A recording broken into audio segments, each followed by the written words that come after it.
ഞങ്ങൾ വട്ടവട എക്സ്പ്ലോർ ചെയ്തത്. അപ്പോൾ എല്ലാവർക്കും ദിൽറോസ് വ്ലോഗിലേക്ക് സ്വാഗതം. ഹണി മ്യൂസിയം,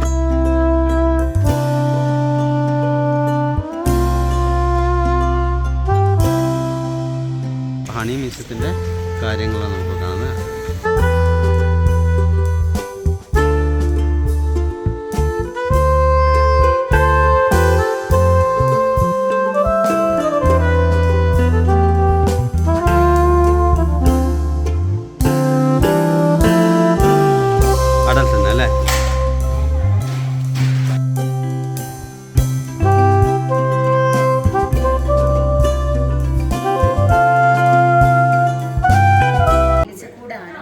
തേനീച്ചക്കൂട് നമ്മൾ ബീ ഹൈവ് എന്നാണ് പറയുന്നത്.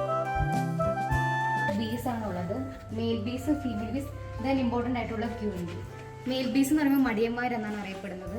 തേനീച്ചക്കൂടിൽ ഒരു ജോലിയും ചെയ്യാതെ ഫീമെയിൽ ബീസ് കൊണ്ടുവന്ന് തേൻ പൂമ്പൊടി കഴിച്ചെടുക്കലും പിന്നെ റാണിയായിട്ട് മെയ്റ്റ് ചെയ്യണം ഇതിൻ്റെ മെയിൻ പരിപാടി.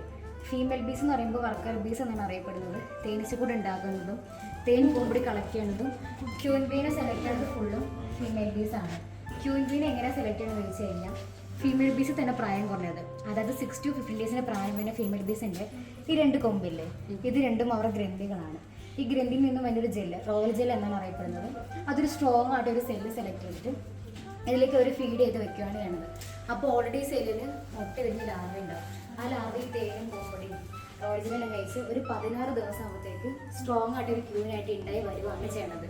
ഇങ്ങനെ വന്ന ക്യൂവിന് പെർ ഡേ ഒരു ദിവസം 1000 to 2000 എഗ് പ്രൊഡ്യൂസ് ഉള്ള കപ്പാസിറ്റി ഉണ്ടായിരിക്കണം. അങ്ങനെ ഇല്ലാതെ ഈ ഫീമെയിൽ ബീസിനെ തോന്നുവാണെങ്കിൽ ഇവർ തന്നെ ഇതിനെ കൊന്നിട്ട് ഇതൊരു ക്യൂവിനെ ഉണ്ടാക്കി എടുക്കുകയാണ് ചെയ്യുന്നത്.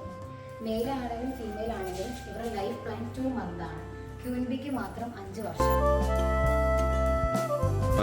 തുളസി honey, bee pollen, garlic honey, bee wax cream, bee wax balm, പിന്നെ dry fruits, honey dry fruits ആണ്. ഇത് കാട്ടുതേൻ, നാടൻ തേൻ, ചെറുതേൻ, പുറ്റുതേൻ, ലിച്ചി, കരഞ്ച്, റോസ്വുഡ്, അങ്ങനെ ഓരോ ടൈപ്പ് ഹണിയുണ്ട്. ബ്ലാക്ക് പെപ്പർ ഹണി, സിഡർ എന്നൊക്കെ പറയുമ്പോൾ സുക്രോസിൻ്റെ അളവ് കുറവാണ്. ഷുഗർ പേഷ്യൻസിനൊക്കെ നമുക്ക് കൊടുക്കാൻ പറ്റും.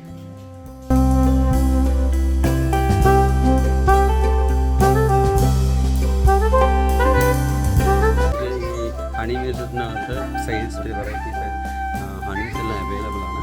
നമുക്കിഷ്ടമുള്ളത് പർച്ചേസ് ചെയ്യാം. അതിനെക്കുറിച്ച് പറഞ്ഞു തരാനും നമുക്ക് ആവശ്യം അവൈലബിൾ ആണ്.